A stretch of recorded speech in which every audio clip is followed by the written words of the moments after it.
मैं गारंटी देता हूं इस वीडियो से 1 से 2 क्वेश्चन आपके एग्जाम में 100% टकरा जाएंगे। इस वीडियो में हिंदी के चैप्टर नंबर 2 उसने कहा था से बनने वाले most important subjective question answer मैं आपको देने जा रहा हूं। तो आप सभी प्यारे प्यारे भाई और आप सभी प्यारी प्यारी बहनों का एक बार फिर से इस भैया वाले चैनल और इस भैया वाले प्लेटफॉर्म केटी बिहार बोर्ड बहुत बहुत स्वागत है। तो आज की इस वीडियो में चैप्टर नंबर 2 हिंदी का जो है उसने कहा था इससे बनने वाले most important VVI subjective question मैं आपको देने जा रहा हूं जो कि 2027 एग्जाम में 100% टकराने वाले हैं। उसने कहा था चैप्टर का ऐसा चैप्टर है जहां से हर साल सवाल बिहार बोर्ड पूछते हैं और इस साल के एग्जाम में भी हर हाल में सवाल यहां से देखे जाएंगे। भले 2 मार्क्स में पूछे जाए, व्याख्या में पूछे जाए या फिर 5 मार्क्स में सवाल पूछे जाए, लेकिन 1 से 2 सवाल आपके एग्जाम में 100% रहेंगे जो कि 2027 बिहार बोर्ड एग्जाम के लिए है और दिगंत बुक का चैप्टर नंबर 2 से देने जा रहे हैं। तो वीडियो को लास्ट तक देखिएगा, क्वेश्चन का स्क्रीनशॉट ले लीजिएगा, कॉपी में लिख लीजिएगा, कैसे भी कीजिएगा, लेकिन मेरे भाई मेरे दोस्त इसको 100% कंप्लीट कीजिएगा। तो मैं क्वेश्चन बताना शुरू करता हूं, जल्दी से इसको नोट करना स्टार्ट कीजिएगा। सबसे पहला क्वेश्चन बन जाता है कि जो उसने कहा था कहानी है ये कितने भागों में बटी हुई है और इसके कितने भागों में युद्ध की चर्चा है। ये जो सवाल है ना ये बार बार 2 मार्क्स में रिपीट किया जाता है कि उसने कहा था कहानी कितने भागों में बटा हुआ है और कितने भाग में युद्ध की चर्चा है। तो मैं आपको बता दूं कि 5 भाग में बटा हुआ है और इसके जो है 3 भाग में 2 भाग में युद्ध की चर्चा की गई है। इतना लिख दोगे 2 नंबर आपका मिल जाएगा। ये क्वेश्चन हर हाल में मतलब चांसेस बन जाती है कि पूछे जा सकते हैं। क्वेश्चन नंबर 2 देख लीजिएगा कि बोधा सिंह कौन था। मेरे भाई लहना सिंह, बोधा सिंह, हजारा सिंह, सूबेदार, सूबेदारनी, वजीरा सिंह, ये सारी की चर्चाएं है इस कहानी में। और इसी कहानी में एक पात्र है जो है बोधा सिंह जो कि सूबेदार और सूबेदारनी का बेटा रहता है। तो वही पूछा जा रहा है कि भैया बोधा सिंह कौन थे। ये है जो 2 नंबर में सवाल आपसे पूछे जा सकते हैं। उसने कहा था कहानी के पात्रों की नाम का सूची तैयार करें। पात्रों मतलब जो उसने कहा था कहानी है इसमें कौन कौन से कैरेक्टर है, जैसे कि एक लहना सिंह है, एक वजीरा सिंह है, एक हजारा सिंह है, सूबेदार है, सूबेदारनी है, बोधा सिंह है। मतलब इतने पात्रों की सवाल मतलब इतने पात्रों की सूची तैयार करने के लिए आपको कहे जा रहे, इसको एक बार आप देख लीजिएगा।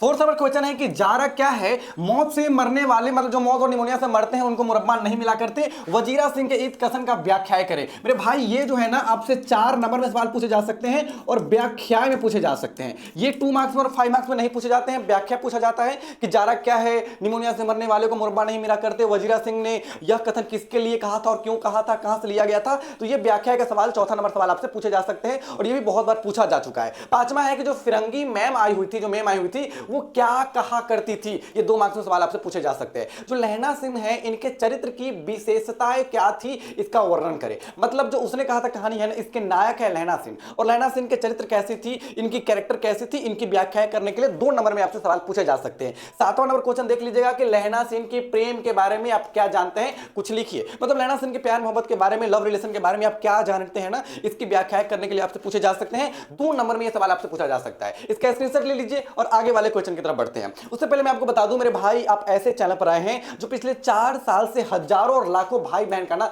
विश्वास बन के रखा है। इस चैनल पर पिछले 4 साल से जो भी सवाल गेस करके दिए जाते हैं, जो भी वीवीआई बताया जाता है वो एग्जाम में 100% टकराता है। जैसे कि 2023, 2024, 2025 और इसी साल जो एग्जाम हुआ था 2026, इसमें जितने भी क्वेश्चन जो है इस चैनल के द्वारा गेस करके दिया गया था, केटी भैया द्वारा गेस करके दिया गया था, वो सारा के सारा फाइनल एग्जाम में डायरेक्ट जाकर मैच करा था। तो अब की बार 2027 की बारी नहीं है मेरे भाई, अब की बार टॉपर बनने की बारी आपकी है। तो चैनल को सब्सक्राइब करके जरूर जुड़ जाइएगा क्योंकि भैया वाला चैनल है। एग्जाम तक तो आपका साथ दिया जाएगा, एग्जाम के बाद ही बहुत ही ज्यादा आपका साथ दिया जाएगा। तो चैनल करो सब्सक्राइब करो, वीडियो अच्छा लगा हो तो लाइक तो करिए देना और एक प्यारा सा कमेंट डाल देना कि अगला वीडियो आपको कौन से टॉपिक पे चाहिए और इसी चैप्टर के बारे में कोई टॉपिक का वीडियो चाहिए तो वो भी आप हमें बता देना। अगला सवाल देखते हैं जो आपके बिहार बोर्ड में पूछे जा सकते हैं। 8वां सवाल आपसे पूछे जा सकते हैं कि जो लहना सिंह है ना इनका परिचय अपने शब्दों में दे। ये आपसे 5 मार्क्स में पूछा जा सकता है। मैं ऐसा इसलिए कह रहा हूं ना क्योंकि लहना सिंह का कैरेक्टर बहुत बड़ा है। इनकी जॉब के बारे में, इनकी बचपन के बारे में, इनकी जवानी के बारे में, इनकी मौत के बारे में, हर एक के बारे में लिखना पड़ता है परिचय में। तो ये 5 मार्क्स में भी आपसे पूछे जा सकते हैं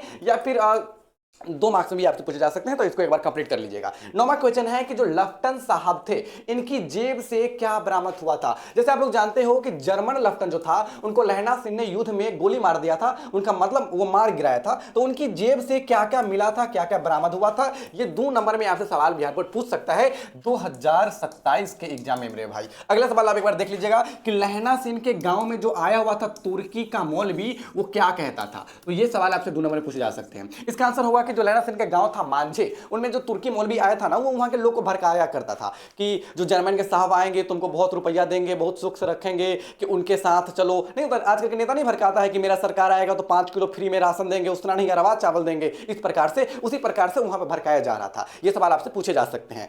11वां सवाल है कि कल देखते नहीं मतलब अगला सवाल है, देखते नहीं रेशम से गढ़ा हुआ सालू, यह सुनते ही लहना सिंह की क्या प्रतिक्रिया थी। मेरे भाई ये प्रपोजल वाली सवाल है और ये आपसे अगर व्याख्याएं में पूछ लेगा ना तो 4 नंबर में पूछेगा। हम इसलिए कह रहे हैं क्योंकि बचपन से लहना सिंह लड़की से पूछते रहते हैं कि तेरी कुरवई हो गई क्या, तेरी शादी हो गई क्या, तेरी मंगनी हो गई क्या, तेरी छेका हो गई क्या। ये सवाल लहना सिंह बचपन से लड़की से पूछते रहते हैं। तो वही लड़की जाकर जवाब देती है कि देख नहीं रहा है कि रेशम से गढ़ा हुआ सावल चादर हम ओढ़े हुए हैं। ये सुनते ही लहना सिंह की क्या फीलिंग थी, उस समय की मोमेंट कैसा हो गया था, उस समय की प्रतिक्रिया की थी ना, वो सवाल पूछे जा रहे हैं और ये व्याख्याएं में 4 नंबर में आपसे पूछे जा सकते हैं। 12वां सवाल है कि कहती हैं तुम राजा हो, मेरे मुल्क को बचाने आए हो। वजीरा सिंह के इस कथन की व्याख्या करे या फिर इसको जो है अपनी ओर संकेत क्या करता है उसकी चर्चाएं करे, विश्लेषण करे। ये भी आपसे व्याख्याएं में पूछे जा सकते हैं। 11वां नंबर सवाल, 12वां नंबर सवाल। तो इस चैप्टर से इतने 12 क्वेश्चन बनते हैं जो अगर आप अच्छे से कंप्लीट कर लेते हो ना तो बिहार बोर्ड 2027 में इस चैप्टर से बनने वाला हर एक सब्जेक्टिव आप बना ले जाओगे। चैनल को सब्सक्राइब कर लीजिएगा और अब की बार टॉपर बनने की बारी मेरे भाई आपकी है। अभी ये मई महीना चल रहा है और अभी से अगर आप पढ़ाई अच्छे तरीके से करना शुरू कर देते हैं, वीवीआई चीजों पर फोकस करना शुरू कर देते हैं तो काफी अच्छे मार्क्स आप बिहार बोर्ड 2027 के एग्जाम में गेन कर पाएंगे। और एक छोटी सी रिक्वेस्ट है कि जो आपका प्यारा वाला दोस्त है, आपका सच्चा वाला दोस्त है, सबसे प्यारा वाला साथ वाला दोस्त है ना, उसको कम से कम एक दोस्त को ये वीडियो शेयर कीजिएगा, क्योंकि अगर उनको शेयर कीजिएगा वो भी वीवीआई क्वेश्चन नोट कर पाएंगे और उनको भी चैनल के बारे में पता चल पाएगा। तो मिलते हैं अगले वीडियो में, तब तक के लिए बाय बाय, टेक केयर, जय हिंद, जय भारत।